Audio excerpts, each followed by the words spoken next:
Aadhav அர்ஜுனாவின் voice of commons நிறுவனத்துடன் தமிழக வெற்றிக் கழகம் ஒப்பந்தம் மேற்கொள்ள உள்ளதாக தகவல் வெளியாகியிருக்கின்றது. விரிவான விவரங்களை வழங்குவதற்காக நமது செய்தியாளர் லட்சுமணன் இணைந்திருக்கிறார்.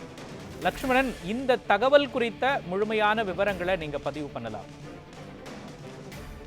கண்டிப்பாக மாவன். வாய்ஸ் ஆஃப் காமன்ஸ் என்ற தனியார் நிறுவனத்துடன் கட்சி தமிழக வெற்றி கழகம் என்ற கட்சி ஒப்பந்தம் மேற்கொள்வதாக கடந்த ஒரு 2 நாட்களாகவே பல்வேறு தரப்பில் தகவல்கள் வெளியாகியிருந்தனர். அந்த வகையில் பார்த்தோம் என்றால் பிசிகாவின் துணை பொதுச் செயலாளர் முன்னாள் இந்த ஆதவ அர்ஜுனாவின் இந்த வாய்ஸ் ஆஃப் காமன் நிறுவனத்துடன் தான் தற்போது தமிழக வெற்றி கழகம் விஜய் தொடர்ந்து ஒரு தனியார் நிறுவனத்துடன் ஒப்பந்தம் மேற்கொள்வதாக தகவல் வெளியாகி இருக்கிறது. அந்த வகையில் பார்த்தோம் என்றால் இந்த சென்னை பட்டினப்பாக்கத்தில் இருக்கக்கூடிய அடுக்குமாடி குடியிருப்பு, அதாவது கட்சியின் விஜயின் அடுக்குமாடி குடியிருப்பில் இன்னும் சற்று நேரத்தில் இந்த ஒப்பந்தமானது கையெழுத்து இருப்பதாக தற்போது தகவல் வெளியாகி இருக்கிறது.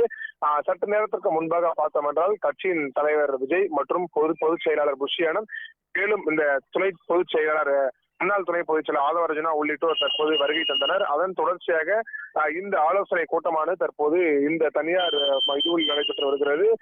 இதில் பார்த்தோம் என்றால் அடுத்த கட்ட நடவடிக்கைகள், அதாவது கட்சியின் அடுத்த கட்ட நடவடிக்கைகள் குறித்தும் இந்த ஒப்பந்தம் முன்னுதாரணமாக இருக்க வேண்டும் என்ற அடிப்படையில் தான் தற்போது இந்த தனியார் நிறுவனத்துடன் கட்சியின் தலைவர் விஜய் ஒப்பந்தம் மேற்கொள்ள இருப்பதாக கூறப்பட்டிருந்த நிலையில் தற்போது இந்த ஒப்பந்தமானது இன்னும் சற்று நேரத்தில் தொடங்கியிருக்கிறது. அந்த வகையில் பார்த்தோம் என்றால் 2026 சட்டமன்ற தேர்தலை நோக்கி தமிழக வெற்றி கழகம் பல்வேறு நடவடிக்கைகள் எடுக்கப்பட்டு வரும் நிலையில் தான் தற்பொழுது இந்த வாய்ஸ் ஆஃப் காமன்ஸ் என்ற தனியார் நிறுவனத்துடன் ஒப்பந்தம் மேற்கொள்ள இருப்பதாகவும் கூறப்பட்டிருக்கிறது. குறிப்பாக பார்த்தோம் என்றால் இதில் இந்த வாய்ஸ் ஆஃப் காமன்ஸ் பொறுத்தவரையுமே பல்வேறு நடவடிக்கைகள், அதாவது தமிழக வெற்றி கழகம் குறித்து அடுத்த கட்ட நடவடிக்கைகள் குறித்து ஆதவ அர்ஜுனா தான் முடிவெடுப்பார் எனவும், மேலும் இந்த அடுத்த கட்ட நகர்வுகள் குறித்தும் சட்டமன்ற தேர்தலில் எதிர்கொள்ளும் இந்த பணிகள் குறித்தும் இந்த பூத் அமைக்கும் பணிகள் குறித்தும் பல்வேறு நடவடிக்கைகளுமே இனி ஆதவ அர்ஜுனா தான் கையில் எடுக்க உள்ளதாக ஒரு தகவல் வெளியாகி இருக்கிறது. இப்ப தமிழக வெற்றி கழகத்தின் ஆலோசகராக இந்த ஆரோக்கியசாமி இருக்கக்கூடிய நிலையில் அவர் பார்த்தோம் என்றால் கடந்த ஒரு மாதங்களுக்கு முன்பாக தமிழக வெற்றி கழகம் என்ற அரசியல் கட்சி அடுத்த 2026 சட்டமன்ற தேர்தலில் 2% வாக்கு கூட பெறாது என்ற ஒரு பல்வேறு சர்ச்சைக்குரியான வகையில் அவருடைய பேசும் ஆடியோ ஒன்று வெளியாகி பல்வேறு சிக்கல்களை ஏற்படுத்தி வருகிறது. அந்த வகையில் கட்சியின் பொதுச் செயலாளரும் சேர்ந்து இதற்கு உடனடியாக இருப்பதாகவும் ஒரு தகவல் வெளியாகி இருந்த நிலையில் கட்சியின் தலைவர் விஜய் இதற்கு ஒரு முடிவு கட்ட வேண்டும் என்ற அடிப்படையில் தான் ஜான் ஆரோக்கியசாமி பொறுத்தவரையுமே அவரை இந்த பதவியிலிருந்து நீக்கிவிட்டு ஆதவ அர்ஜுனாவை நியமிப்பதற்கான நடவடிக்கைகளானது கடந்த ஒரு சில நாட்களாகவே நடைபெற்று வருகிறது. அதன் தொடர்ச்சியாக தான் தற்போது இங்க இருக்கக்கூடிய, அதாவது இந்த சென்னை பட்டினப்பாக்கத்தில் இருக்கக்கூடிய விஜயின் அடுக்குமாடி குடியிருப்பில் தான் தற்போது இந்த ஆதவ அர்ஜுனாவின் வாய்ஸ் ஆஃப் காமன்ஸ் என்ற தனியார் நிறுவனத்துடன் ஒப்பந்தம் மேற்கொள்ளப்பட்டு அதற்கு பிறகு தமிழக வெற்றி கழகத்தின் ஆலோசகராக ஆதவ அர்ஜுனாவை நியமிப்பதற்கான பணிகள் மேற்கொள்ளப்பட்டு வருவதாகவும் நிர்வாகிகள் தரப்பில் ஒரு தகவலானது வெளியாகி இருக்கிறது.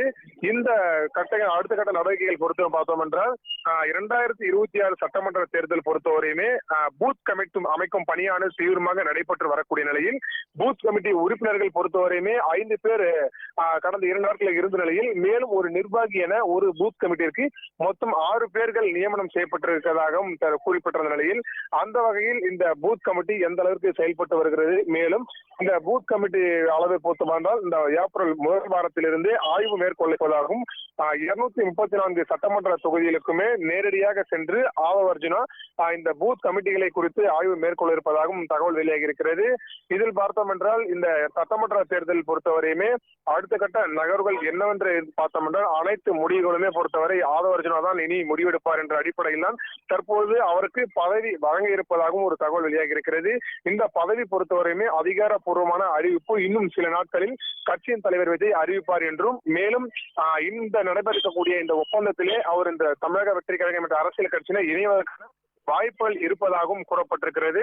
அவர் இணைந்தார் அந்த புகைப்படம் பிறகு வெளியிடப்படும். மேலும் இந்த ட்விட்டர் பக்கத்தில் பார்த்தோம் என்றால் அவர் இந்த பக்கத்தில், அதாவது தமிழக வெற்றி கழகத்தில் இணைந்துள்ளாரா என்பது அதிகாரப்பூர்வ அறிவிப்பு இன்னும் ஒரு 2 மணி நேரத்தில் வெளியிடுவதற்கான வாய்ப்புகள் இருப்பதாகவும் கூறப்பட்டிருக்கிறது. இது மட்டுமல்லாமல் சட்டமன்ற தேர்தலை எதிர்நோக்கும் விதமாக அந்த தமிழக வெற்றி கழகம் பொறுத்தவரையுமே என்னென்ன நடவடிக்கைகள் எடுக்க வேண்டும், மேலும் தமிழக வெற்றி கழகத்திற்கு பொதுமக்களிடையே என்ன வரவேற்பு இருக்கிறது, மேலும் ஒவ்வொரு தொகுதியிலுமே எந்த அரசியல் கட்சிக்கு அந்த வாக்கு சதவீதம் அதிகமாக உள்ளது, தமிழக வெற்றி கழகத்திற்கு எந்த அளவிற்கு வாக்கு சதவீதம் இருக்கிறது என்றும் குறித்து பல்வேறு நடவடிக்கைகள் மேற்கொள்ள இருப்பதாகவும் கூறப்பட்டிருக்கிறது. இந்த விரிவான விவரங்களை வழங்கியதற்கு நன்றி லக்ஷ்மணன்.